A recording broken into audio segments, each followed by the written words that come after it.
You know what I like to do when I come home from a long day? Make Pruno or toilet wine or hooch or whatever it is that you call it, which is just rotten fruit that gets you drunk. What's up, you guys? Welcome to today's video. We're making hooch. Now you might be asking yourself, Jess, do you really think it's a good idea to make your own alcohol right now? Like, isn't your life kind of messy? Fair. We're doing it anyway for two reasons. It's funny, and I will never drink this. So, little disclaimer before we start, do not try this at home. This is for experts. This is for seasoned criminals, convicts that have gone to prison that know how to do this, or like scientists. Okay, don't do this at home. Not a good idea for many reasons that we will get into. The first being that it will blow up if you forget to burp it. Yeah. Also, you could get very sick doing this because it's rotten fruit. We're gonna get into it, but don't do this at home. If you guys are new here, hi, my name is Jess. I'm a person in long-term recovery who's making alcohol right now. It's fine. Who has in fact gone to prison. If you want to follow me on any other social media platform, TikTok, Instagram, Patreon, that's $2. It's only ever going to be $2. All of that is linked down below, as well as my vlog channel and my podcast. New episode very soon. I just recorded one. I know. And Patreon has mini vlogs of like behind the scenes of kind of like what I'm struggling with right now. New Patreon coming out probably the same day that you see this. Don't quote me, but soon. All right, without further ado, let's kick this thing off. We're gonna start with some rank oranges. Now these have been in my pantry for a while. That's what you want. Oh yeah, they are not in good condition. So we are right on track.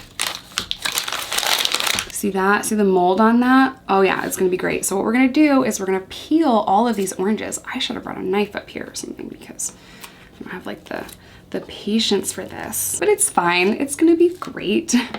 So we're gonna peel all of these oranges. And the orange peels actually, I can't believe I'm remembering this. Sometimes people do weird things in jail.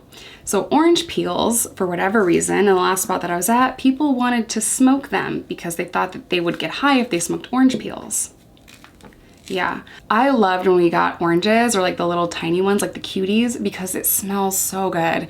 And they were really the only fresh fruit that we got. Did we get apples? Every place is different. Fruit cocktail is super common, so that's why we have some mangoes here. But the ingredients are, that's definitely fruit cocktail, ketchup, and sugar, just to keep it as simple as possible. So those are the ingredients. Okay, so I'm gonna peel all of these and we're gonna save the orange peels in our cell to make like a little potpourri or something, or maybe someone wants to smoke them. I don't know, but I loved how they smelled and I would keep them around just for a little bit, you know, like an afternoon. Let me go peel all of these and I'll be right back. Okay, once you have all 10 of your oranges peeled, don't count them, it's 10. Then we're gonna put them in a bag, which this would be a garbage bag in prison. Everything's technically easy to get in prison. You just have to steal it from the staff or the facility or the kitchen. You'll get it. If you're somebody assigned to clean like medical or whatever, there's trash bags and you have to take the trash bag out and put a new trash bag in. They're easy to come by is what I'm trying to say. So you're gonna take all 10 of your oranges. We're gonna crush them all up in a little bit, but we're gonna add our fruit cocktail. I know it's mangoes, but I didn't wanna go to the store. So we're gonna add like a bunch of that.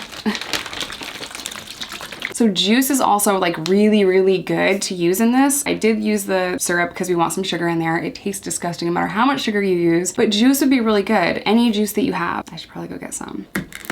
So like with anything, there's a bunch of different recipes and we're just gonna use some grape juice because maybe that came on my tray this morning in like in a little cup. So I wanna put it in here so this is a little bit sweeter. Then I'm going to add a bunch of sugar packets. This is definitely sugar packets, not a jar of sugar from my kitchen. So we're gonna throw that in there. Then I'm gonna add some ketchup. I know, disgusting. Now this is where it gets really gross in prison is because people want to add bread. And the reason why they want to add bread is because it has yeast in it. Listen, the bread is what makes it taste really, really bad. Also, the yeast is like cooked because it's bread, right? If you can get a yeast packet, cool, throw that in there if you're in prison, but don't do this at home. I'm not gonna do that. I'm not gonna add bread and I'm not gonna add a yeast packet. To make this process a little bit like faster though, I would use what is called a kicker. That's essentially just a smaller, little tiny bag of something that an inmate definitely forgot about. It's not there on purpose. Oh my God, that's there? What? Weird. It's a tiny little bag of very old and rotten fruit. So that's been like sitting in your locker for a while. That is a kicker. And anytime that like a CO would be like, why is this in here? It's definitely because I forgot that it was there. It's not because I'm trying to make hooch or anything. COs know. Listen, I'm not snitching, just so you know. All the COs know all this stuff, but that is essentially going to make it faster. That's why I used old oranges, like the oldest that I could deal with. I can't have them in my pantry anymore. So I'm gonna close this bag up and I'm gonna mush all this stuff together as carefully as I can. I don't wanna break the bag. The oranges are still edible. They're not like rotten. So that's unfortunate, but it will be rotten, I promise, in 7 to 10 days. So it would be a good idea to add any fruit that we could possibly find. So like say you get an apple on your tray, it'd be good to have that too, because the rotten fruit is what gets you drunk. If I see one person in my comment section that says that they can make hooch or pruno taste like wine, stop it right now. We all know that you're lying. There's a lot of people that have gone to prison that's like, no, I can make it taste like wine. No, you can't. I don't believe you. Not with this recipe, not with a prison recipe, you can't, bruh. And a lot of people have said that. And maybe you're way more talented than me. Maybe your recipe's better than mine. But I've yet to try it, so I'm a little skeptical. Doesn't that look just so appetizing? Like, who wants to come over for a drink? Okay, so the final step for now is to add warm/hot-ish water. Doesn't smell bad yet. Okay, we're gonna add some water. I probably didn't use enough ketchup, not that it matters. So what I'm gonna do now is I'm going to leave this in my garage, kind of covered with a towel, because you want it in a hot, dark place. And it has to be burped. I know, it's disgusting. I told you it's disgusting.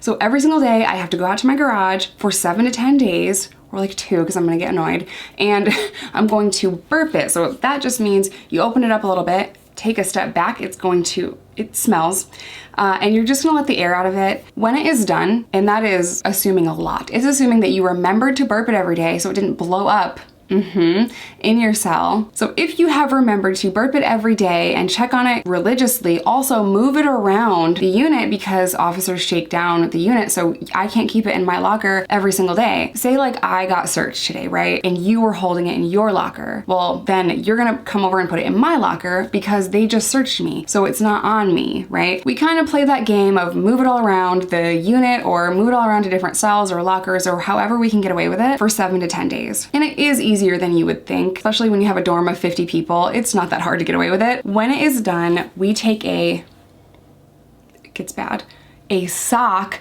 I know, hopefully a brand new sock, like fresh out the pack from intake, and you would strain it out and like strain it into something like bowl with lid or everyone's cup or whatever you're trying to do. You'd have a container separate from this. Maybe it's another bag, whatever you can put it into after you strain it through a sock, and then you drink it and you get drunk. An easier way to get drunk in prison is to just have a CO bring in vodka. The COs absolutely bring in every single thing that inmates want. Drugs, alcohol, cigarettes. My friend had Charmin toilet paper during the pandemic in federal prison. That prison has essentially been shut down. It was USP Atlanta. Anyway, moving on. It is much easier and better for you to get a guard to just bring you in some vodka. And I know that you guys are thinking that is very rare and it doesn't happen a lot. It happens everywhere, every single day in every single facility across this country. You can get whatever you want if you have money. You want a cell phone in prison? How much money you got? I promise you it is not hard to get alcohol, tobacco, drugs. It is hard to stay sober in prison though,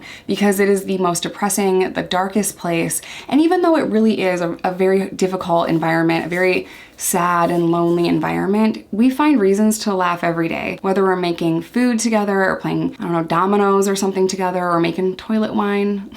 We try our best to find reasons to laugh and still like not be depressed, even though we're all depressed. You know what I mean? Honestly, that might be where I got most of my dark humor from, because we just laugh about a lot of stuff. All right, you guys, there you have it. Hooch, AKA Pruno, AKA toilet wine. So I'm like not actually going to leave this in my garage for 7 to 10 days because I will forget that it is there and it will explode and my entire garage will smell like moldy, decayed, rotten fruit or a corpse, either one. So this is the process, and that is essentially Pruno, but I cannot go through with the entire process of every single day burping it checking on it, stressing out about it, potentially forgetting about it, and then having my entire garage smell like nasty rotten fruit. But nah, Pruno.